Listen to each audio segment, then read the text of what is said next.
Cinéphiles et passionnés de jet-set, à vos écrans, le 76e Festival de Cannes débute en ce mardi 16 mai. Événement incontournable du 7e art, lieu de rencontre indispensable pour les acteurs et producteurs, la Riviera a le mérite de changer pour toujours la vie de certains.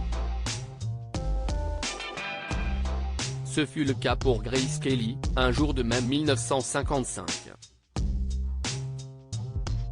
Au sommet de sa gloire en muse d'Alfred Hitchcock, l'actrice américaine alors âgée de 25 ans se rend à la 8e édition du festival pour présenter Une fille de province, film pour lequel elle est récompensée de l'Oscar de la meilleure actrice la même année. La Côte d'Azur, son soleil méditerranéen, ses eaux bleues turquoises, la star de Hollywood connaît bien. Elle avait tourné un an plus tôt dans la région La Main au collet, avec Cary Grant. Mais pour son retour en France, elle ne s'attend pas à trouver l'amour auprès de son futur mari, le prince Rainier III. La présence de Grace Kelly sur la croisette est confirmée 3 mois plus tôt et donne une idée de génie à Pierre Galante, journaliste de Paris Match. Ce dernier se met en tête de faire poser l'actrice aux côtés de Rainier III, prince de Monaco. Grace est le rêve de tous les hommes, Rainier III celui de toutes les femmes. Ils sont tous les deux célibataires, ce serait formidable de les réunir sur une photo, lance-t-il à son collègue. Et celui-ci de répliquer avec ironie, si jamais ça marche. Demandez-leur s'ils sont d'accord pour se marier. Voilà donc Grace Kelly dans le train à la gare de Lyon, le 4 mai 1955, prête à partir pour le sud-est avec Jean-Pierre Aumont. Le journaliste, accompagné de sa femme Olivia de Havilland, est présenté à la comédienne et en profite pour lui soumettre sa proposition. Durant les heures du voyage, il fait son possible pour la convaincre d'au moins rencontrer le prince. Supérieur à Rainier III, retour en images sur les femmes qui ont marqué sa vie. Marche de Cannes au palais de Monaco. Lorsqu'elle monte les marches, l'américaine embrase la foule. Pierre Galante ne la lâche pas des yeux et file la retrouver en coulisses, insistant pour que son entrevue avec Rainier III ait bien lieu. Grace Kelly finit par céder et accepte de poser pour lui.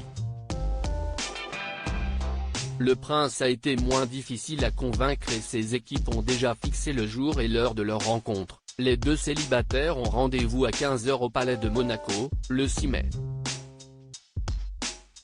Il faut dire que le temps presse pour celui qui règne depuis 6 ans déjà sur le rocher. Il doit vite trouver une femme à marier.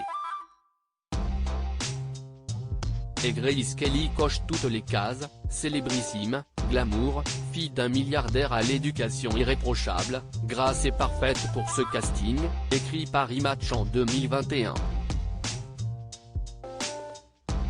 La principauté se trouve à environ 1 heure de route de Cannes. L'actrice quitte les flashs du tapis rouge cannois pour arriver dans la demeure des Grimaldi dans une tenue préparée à la hâte. Son habilleuse, Gladys de Segonzac, lui a choisi une robe de taffetas noir imprimée de marguerite et de camélia et, faute de chapeau comme le veut le protocole, elle lui a préparé une délicate couronne de fleurs. Rainier III se présente à sa future épouse avec 1 heure de retard et se confond en excuses. Ils se serrent la main, les photographes commencent à s'agiter. Pierre Galante tient ses photos à sensation. Suivi des journalistes et de quelques dignitaires monégasques, le prince et l'actrice visitent le zoo et les jardins du palais. Grace ne le sait pas encore, mais cette entrevue marque le début du plus grand rôle de sa vie. La balade s'achève et chacun repart dans son monde. La comédienne écrit un mot de remerciement à Rainier, enchantée par ces quelques instants à ses côtés. De ce premier rendez-vous, Grace Kelly dira plus tard avoir été impressionnée par le prince, qu'elle trouvait charmant. Cette année-là, une fille de province ne remporte pas la Palme d'Or, finalement attribuée à Marty de Delberman. Mais Régnier III, lui, décroche le cœur de l'une des plus grandes actrices de la décennie. Quelques mois plus tard, le monégasque demande la main de sa belle à son père, John Brendan Kelly, à Philadelphie. Leurs fiançailles sont annoncées le 6 janvier 1956 au cours d'un bal de charité au Waldorf Astoria. Crédit photo, Dalma Sipa.